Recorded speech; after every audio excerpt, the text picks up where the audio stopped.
Hello, my name is Dilaya Bashir, or Eddie, and I'm from Turkey. No, not that Turkey. It is where baklava and kebab comes from. You can argue me on the history on that, but we have the best. But this video is not about that. It is about how I came from Ankara, Turkey to Cincinnati, Ohio, and how was my experience as an international student changed my life. So I couldn't get into school I wanted after I took the university exams, and that made me feel really sad. So I didn't leave my room for a while. My parents were concerned, but they asked me what I wanted to do. I said always wanted to live in America, work for a big company, and live there, and they said they would look into it and make it happen. So 4 months later, I came to Cincinnati, Ohio. I was in an English learning school, ESL for short, for 6 months, and I met a lot of awesome people from all around the world. And I eventually applied for the architecture program, and after some complications and doing an exploratory year, I got accepted into DAB, into architecture program. That was the happiest when I got that call. But with an amazing program came the busy schedule, and I very quickly discovered that I wasn't as skilled in certain areas as the other students. My craft sucked, and I couldn't communicate my ideas very well. It didn't help that I was quite anxious all the time and sucked at presentations. So came the second year.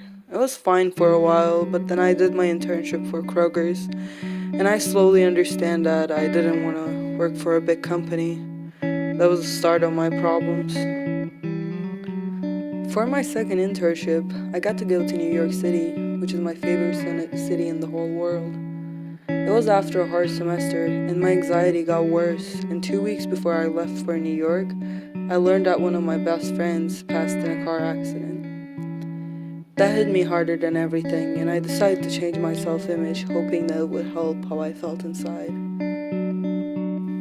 So I cut and dyed my hair, got another tattoo, and got more comfortable with myself and who I wanted to be, and left for New York. But not everything went as planned. Not a couple of weeks later, my girlfriend dumped me for her roommate. The next day, one of my dogs passed away unexpectedly. And the next day, I got kicked out of my apartment. So in the end of this weekend, I was heartbroken, depressed, homeless, broke, and alone. I wish I could say things got better, but I fell into a deep depression. I also understood that I wasn't happy in the field of architecture, even though I loved architecture. I couldn't tell anyone what I was going on because they wouldn't understand. So I decided to seek therapy, but that ended up making me worse. The school constantly changed my therapist, and the medication that they gave me were constantly changing and making me sick. I couldn't focus on school, and when I tried to explain, the only answer I got was everybody got problems, which made me feel weak. I only got more and more isolated and depressed. I would sleep all day and wake up tired. I wouldn't talk to anyone. I wouldn't eat for days or eat too much. And one day, I couldn't take it anymore. So I called my mom and I told her that I cannot do it anymore. And she said it was okay for me to come home and get help. So I did. I stayed in Turkey for 4 months.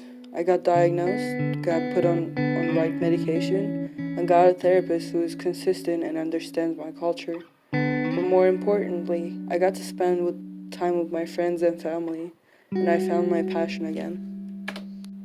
So I came back to Cincinnati to get my diploma with a new purpose. I want to get my shit together and take better care of myself. And hopefully by next summer, I can apply for a wonderful master's program in Bremen, Germany. So this is my story of how I got here. I don't regret anything that I've done or experienced. They made me who I am today, and I got to experience things that an 18-year-old me could never imagine. My message to you is that even though new adventures in life can be hard and scary, it is worth the experience and the memories that you will cherish forever. Thank you for listening.